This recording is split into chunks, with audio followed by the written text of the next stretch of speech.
PSVR2 will feature some of the most advanced VR technology available for consumers. Eye-tracking-based UI, foveated rendering, OLED display, forced feedback on the controllers, haptic feedback on the headset, and more. But which games will take the most advantage of all these awesome features? If you're planning or thinking about getting PSVR2, whether you're a new or experienced VR user, here's the list of games that will help you experience the full range of these headset's capabilities. Let's first get the most anticipated title out of the way, Horizon Call of the Mountain. Why should you get it on day one? Because this game was designed to take advantage of virtually every aspect of PSVR2. You'll experience forced feedback on your controllers when you're shooting with a bow, rumbling of your headset when the creatures are attacking you, stand completely amazed at the beauty and vividness of the Horizon world thanks to the OLED display, and take advantage of the eye-tracking based UI, which will allow you to select your game options simply by looking at them. In addition, it has a ton of comfort options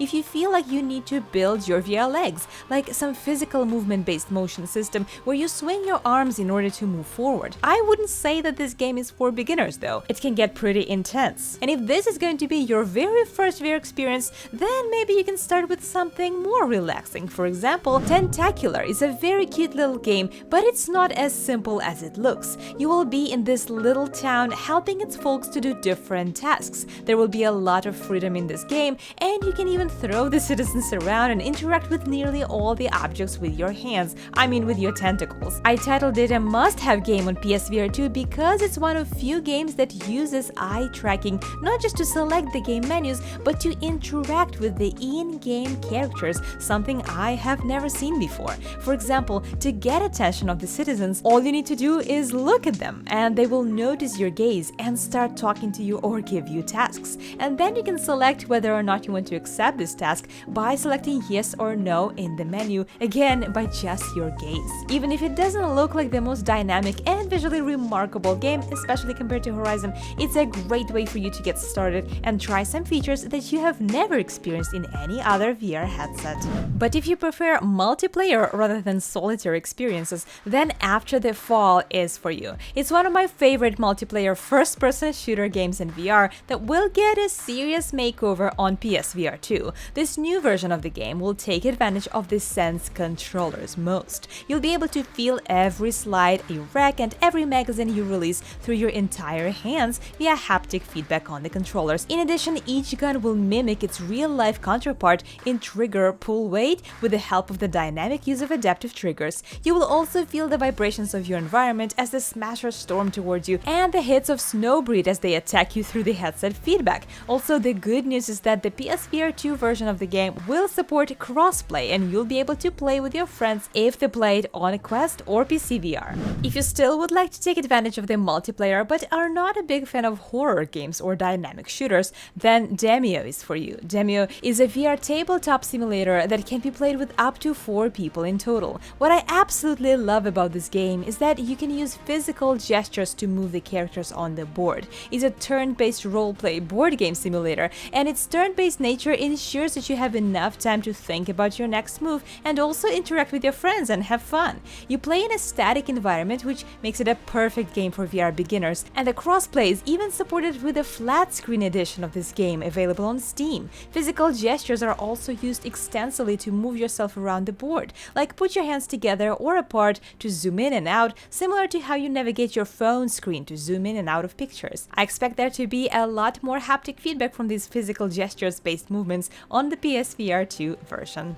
If it's the visuals that you're after, but you're not ready to take on the beast of a game like Horizon, then KAYAK VR MIRAGE should be your choice. This is an absolutely breathtaking experience, which is a must for PSVR2 owners, as the vivid colors and textures you will see in the game can hardly be compared to any other VR experience. KAYAK has 2 core components to it: the meditative aspect as you explore idyllic environments on the water, and a more competitive racing mode. If you want to see the OLED display in PSVR2 in all its glory, look no further and get KAYAK VR, which will be released on the launch day of PSVR2, but it is also currently available on Steam VR.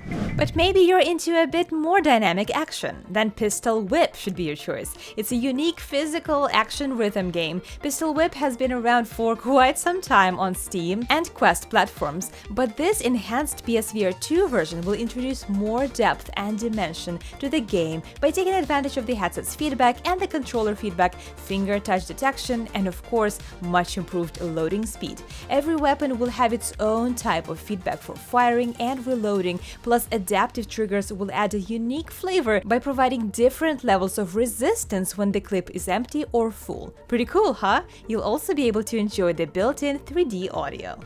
But enough messing around. Let's talk about the real hardcore experience that, I know that you want. Resident Evil Village will be available on PSVR2 the launch day, and the buzz around this game is on par with Horizon, and for a good reason. Gamers who already own PS5 game can play the update for free, but if you're new, Resident Evil is not for faint-hearted. This version of the game will utilize the 4K HDR display, eye tracking, and 3D audio to make Resident Evil Village more realistic and intense than ever. Capcom's promising that PSVR2 Sense controllers will allow players to interact with their surroundings in new ways. With one controller in each hand, you will feel the vibration, recoil, and resistance as you interact with objects in the world and fire weapons. For instance, you can hold up your arms to guard against enemies that get too close, and you'll also see new gameplay elements like dual wielding and natural motion controls for reloading firearms and fighting with knives.